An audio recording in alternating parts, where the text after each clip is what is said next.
Welcome to the Thunder Sports Report. I'm Abram Erickson, and I'm here alongside Don Crowder, and we just got the chance to finish up commentating the game between Millikin and Wheaton, this men's basketball matchup here on Saturday afternoon. The Thunder come out to a 67-58 9-point victory to move to 3-0 overall and in the conference in this win against Millikin in the second matchup between these two teams after winning back on Thursday by 21 points. Don, we got to see a good game here between these two teams, and a game that really swung back and forth, kind of across. Millikin had the lead for probably the first 12 minutes of the game, and then the Thunder pretty much led for the next 28 or so. Yeah, and I think that did really characterize how this game was going to play out. Both teams got their shots, and both teams got their game plans implemented. For Millikin, we saw a bit more of a fast-paced, fast break, run-and-gun offense. They had a lot of threes early on. Started off the game 5 for 7 from behind the arc. They jumped up to about an 11-point lead, and from there it seemed that the game was going to be completely different than the last game on Thursday. But Coach Schauer had a lot of composure. He had a lot of praise for his players after the game with the way they were able to respond, and obviously a lot of that came off of the back of two players, Niami Adom and Luke Anthony, who have had stellar seasons so far. 20 points for Adom, still the leading scorer in this game and for the Thunder. And then Luke Anthony, who didn't score in the second half, but his first half points and his first half motivation were more than enough to propel Wheaton to this win. Yeah, and Luke Anthony was a huge part of what brought the Thunder back from that 11-point lead that Millikin held during the first half.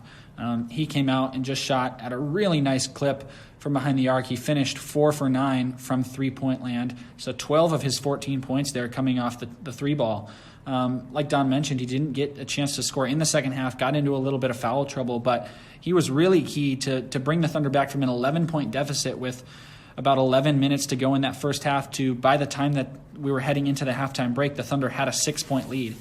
They never relinquished that lead in the second half, and they were able to stretch it out to as much as 13 before finishing the game here at 9 points. And kind of a game that was different in the way that the Thunder found their offense. You know, in games past, it's been, Niami Adom who just comes out with a really huge amount of points. He had 31 in the game against Millikin on Thursday night. Tonight, scoring a little more balanced. After Cade Alioth was off to a kind of a slow start, not scoring in the first half, he and Anthony really switched places. He had 12 points in the second half alone. Again, Adom finishing with 20 to lead it off. I think, Don, one thing that was interesting that Coach Schauer talked about in his post-game interview was that this is the first time we've seen this team play in kind of the back-to-back situation that is going to be the norm for this CCIW season. The Thursday-Saturday game against the same team with travel in between.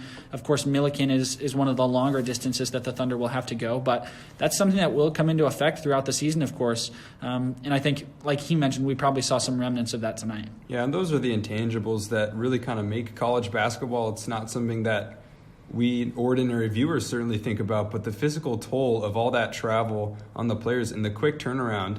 And another thing Coach Schauer mentioned is the players are no strangers to playing games back-to-back, but that's often in the same hotel. It's in the same stadium, in an NCAA tournament.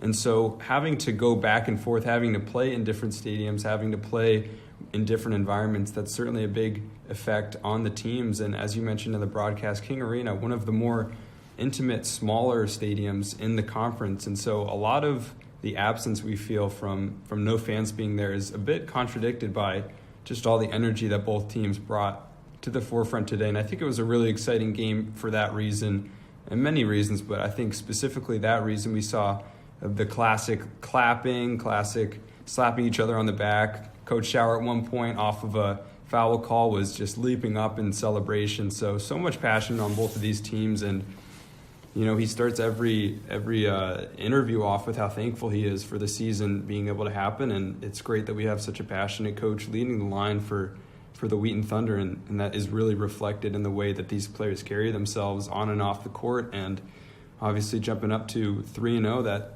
puts them at the top of the conference, tied with North Central. And Coach Schauer very optimistic about this season. He knows that it's going to be a long grind. He knows that the players are up for it, and we're definitely excited to see how it pans out.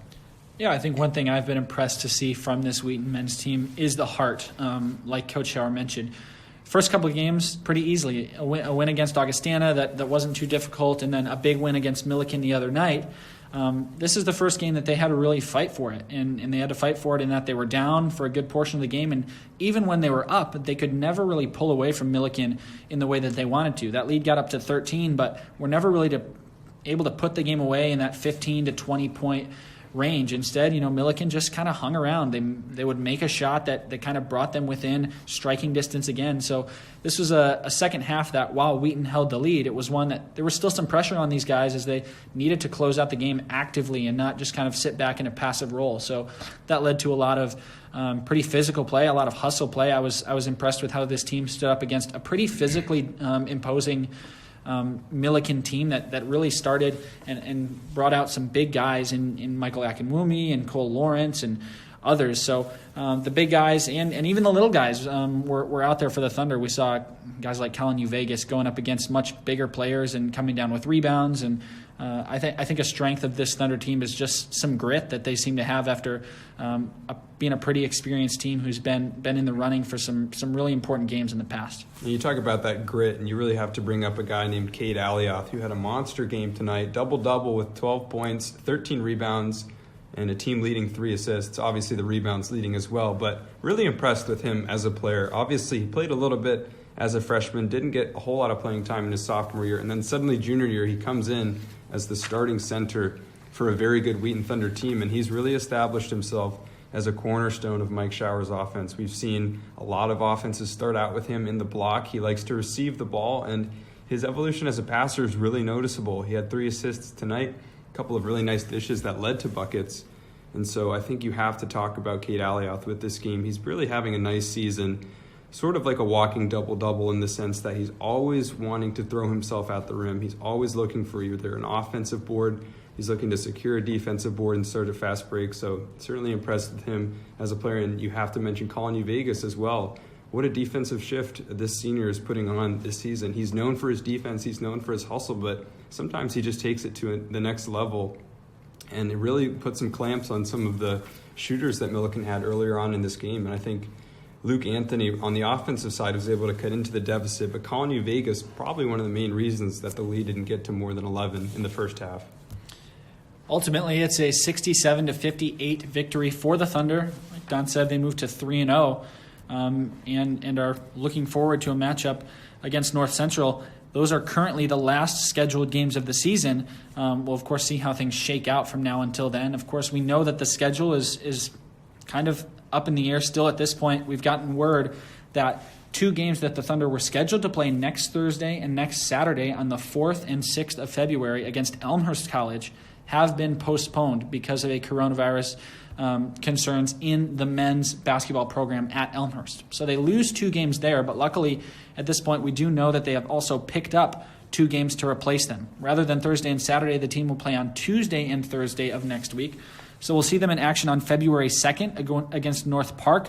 They will travel into Chicago to face off against North Park, but then they will be back at home on Thursday to face off against Carthage. Both of those games at 7 o'clock. So we'll be excited to see the Thunder men's team back in action here in this upcoming week.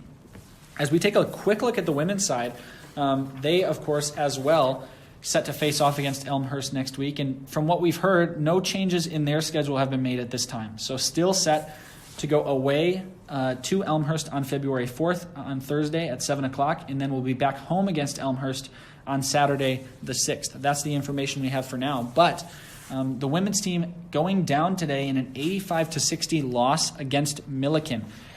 The Thunder are able to pick up a win in their last game on Thursday as they fought in another pretty hard-won matchup against the Millikin Big Blue, but falling today by 15 against Millikin on the road.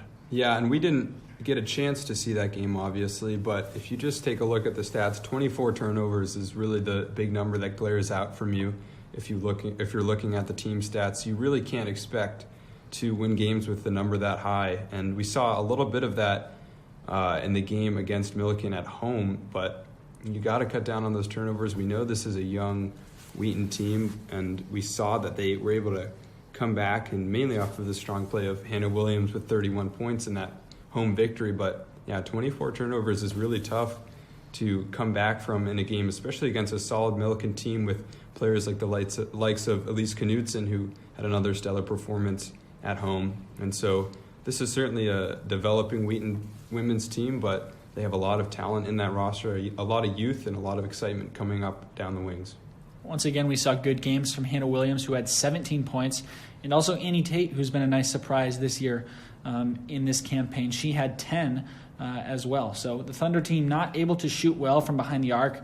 That's another area where Millikin bested them, going good for 8 threes, the Big Blue were, and just pulled out, especially in the second quarter, as the Thunder were outscored 21-8 in that quarter and never really recovered from that deficit. So the Thunder women's team will look to get back in action again next week on Thursday away at Elmhurst, and then on Saturday at home at 2 o'clock. Of course, you can catch that game on the Wheaton Thunder Sports Network as well. Well, we want to thank you for tuning in to this episode of the Wheaton Thunder Sports Report, this short recap of the games that we had on tap today, Saturday, January 30th. We want to always invite you to leave a like or a comment on our sites, as we are hosted on Apple Podcasts, Spotify, Stitcher, Google Podcasts, as well as our host site, Podbean. So please let us know if you have any feedback for us. We're excited to hear from you and where you'd like this podcast to go. Once again, we want to thank you for joining us and hope you have a great week. So until next time, thanks for joining us on the Wheaton Thunder Sports Report.